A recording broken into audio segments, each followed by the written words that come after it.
right, so we're out here today with Josie. We're going to start covering blind retrieves, and we've already started that a little bit with our steadiness training. Um, Really, most of it is the steps we do with the first step to steadiness, right? Where we're going to have the dog sit up in front of us. So we're going to walk backwards, place a bumper out behind us, and then send the dog for it. But we're just going to change one little thing with it, and we're going to walk the dog away from the bumper now, and get their eyes off the bumper, right? So it turns into a true memory. We've taken their eyes off of the thing and then now are sending them and lining them up. So I'm going to line my dogs up English style with my right hand coming over top of their face and sending them. You can send them the more American style, at heel with the left hand over their face if you want to. You're just, it's personal preference there in what competitions you're going to be doing. So if you're going to be doing retriever hunt tests, then you may want to have your hand over them like this, right? For me and what I do, I just personally, easier for hunting and doesn't matter in our Springer hunt tests and field trials, so I'm going to do my right hand over top, right? Sometimes I will alternate it so that they can, so that I can do it both ways, especially as the dogs get more advanced. And the reason why I would do it both ways is, let's say we have a mark, a bird falls down over here to the right, and we have a blind that's over here to the left.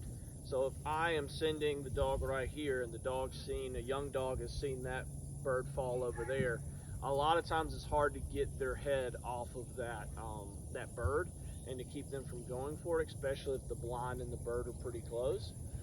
But if I turn my whole body, I'm blocking that bird off, right, with this hand, and I can clearly give them a message to go that way. So sometimes it helps, but for the most part, it doesn't matter. Once the dog gets good enough, it won't matter. So what we're going to do is I'm going to sit Josie up, and I'm going to walk a blind down that way, and then I'm going to get her eyes off of the blind, her mind off the blind. We'll line her up, and we'll send her. So up.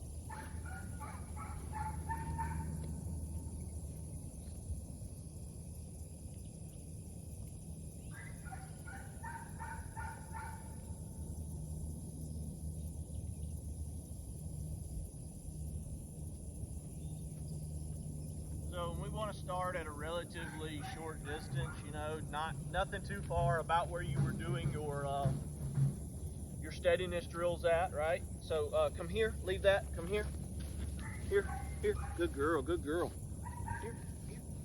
up, here,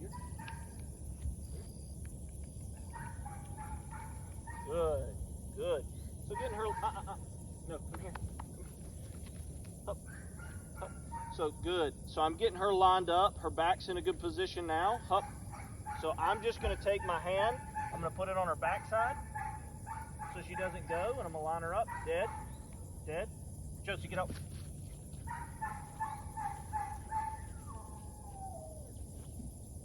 Good girl. Here. Up. Good dog. All right. So, and I'm going to give her a phone bumper. Josie, get out. Josie. So always bring them back up when we're teaching them something new. Keep it fun for them. Heel. Up. Just. All right, so right there, when I had her lined up, I just put my hand just slightly here at first so she doesn't go as soon as I put my hand in front of her, right? And I'm saying dead. As soon as she looks at my hand and looks down that way, then I'm going to give her release. For me, it's her name and get out, or it can just be get out at that point. If you're going to do the classical retriever thing, then you may want to say dead back. It's all personal preference, what you want to do. I personally just got in the habit of saying get out, and from studying and watching English trainers do their spaniel work, right? So for me, that's easier. It comes more natural, and so I've just stuck with that. So we're going to do this again. Up.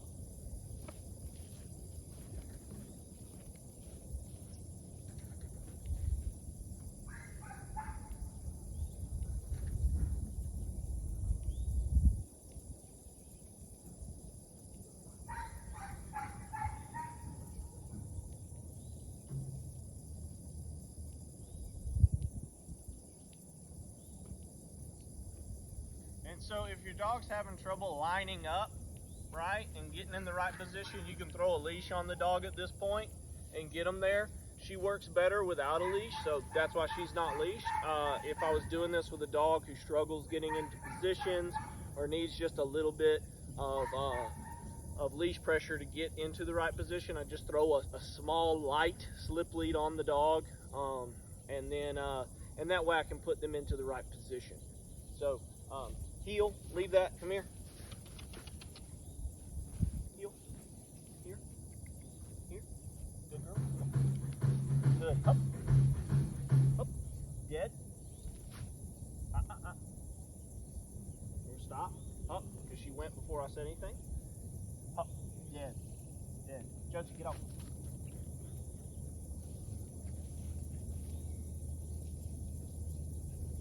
And so it's a lot further back, and I'm just gonna let her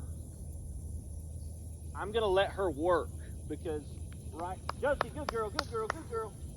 Here. Heel. Up. Good. Good dog, good dog. So I'm gonna let her work right there. I'm not gonna try to stop her or send her back. One, I forgot my whistle, so when I came out to train, which bad on me. Two, I want the dog to figure out to just keep going straight on their own. So that's why I'm not, I don't like to stop and start them a lot during this phase. We just want them to get out there and find it, right? And also for spaniel hunt deads and blind retrieves, we're not necessarily wanting to handle them a lot. We want them to get out to the area and find it on their own, because in upland scenarios, say a bird falls in that big cover there, they can't see me if I stop them, right? They can't handle because they can't see me. So I can stop them all I want to in this big cover, but it doesn't mean a hill of beans because they cannot see my hand signals. So with that said, I've got to have a dog that when I send out in that cover is just going to keep working, put their nose to the ground when they hit that cover, and keep working the cover right there. Now, if they were right on the edge, I should still be able to stop them, bring them back in, and send them further back, or send them back as long as they can see me, right?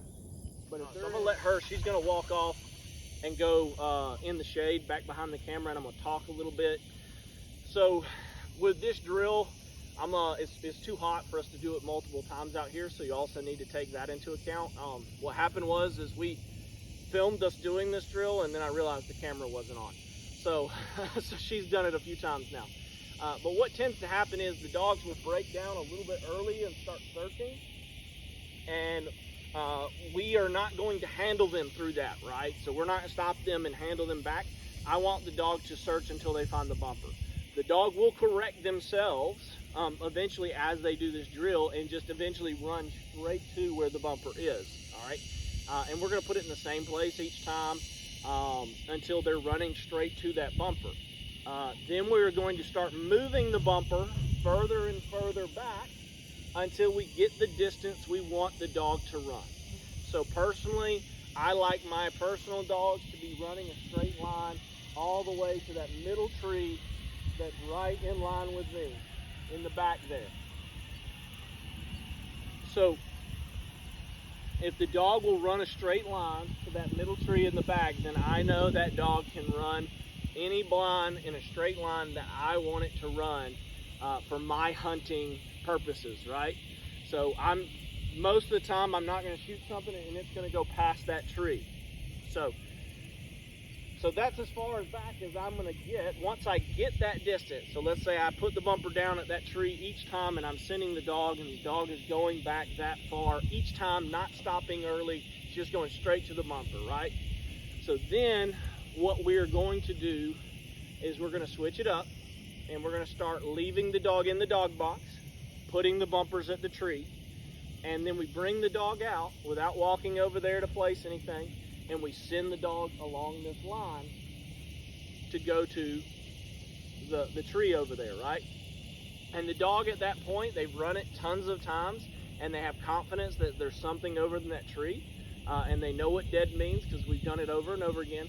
The dog takes off, runs to the tree, gets it. If they stop short or they're a little confused, we just back it up a little bit, right? So we take the bumper and we go halfway and send the dog and let them find it. Then we put the bumper out a little bit more. but we're not allowing the dog to see where we put the bumper. But it's going to be in the same place we've been doing these memories. That is called a pattern blind. So we built up a pattern by doing memory retrieves in the same place, and now we're putting the blind in the same place, creating this pattern for the dog to learn from. So once this dog can run down there and get this pattern, then all we're going to do from there is we're going to take our blinds and move our blinds to, or move our memories to different places on the property. So I'll take it and I'll do it somewhere over there. I'll do it somewhere over on the left, and I'll just take it around and do it in all types of different places and get that same amount of distance, right, that I want, and then turn those memories into patterns. And once the dog can go all around my property and run the distance I want it to do without giving any other commands, and find those bumpers without it seeing me place the bumpers down, right, then I know the dog has understood the process, and I know the dog is going to run straight a certain amount of distance before it starts searching for the bumper, right? So the other thing we got to take into account is we don't want to do a lot of stops and a lot of handling during this first part of the drill. So we want to focus on getting our length. The reason for that is if you hunt upland like I do, then you're going to have cases and scenarios where your dog gets out into big cover like what's off to my right here would be your left. And in that, if I send a dog in that and I stop the dog cannot see me to get hand signals, right? I can't tell the dog where to go because it can't see me. So it makes no point in handling the dog in that. I need the dog to be able to search on their own and find it and keep searching until they find it. If I do a lot of handling and leading the dog to where it is, the dog is going to start doing what we call popping, which means it sits down and asks for help instead of keep searching.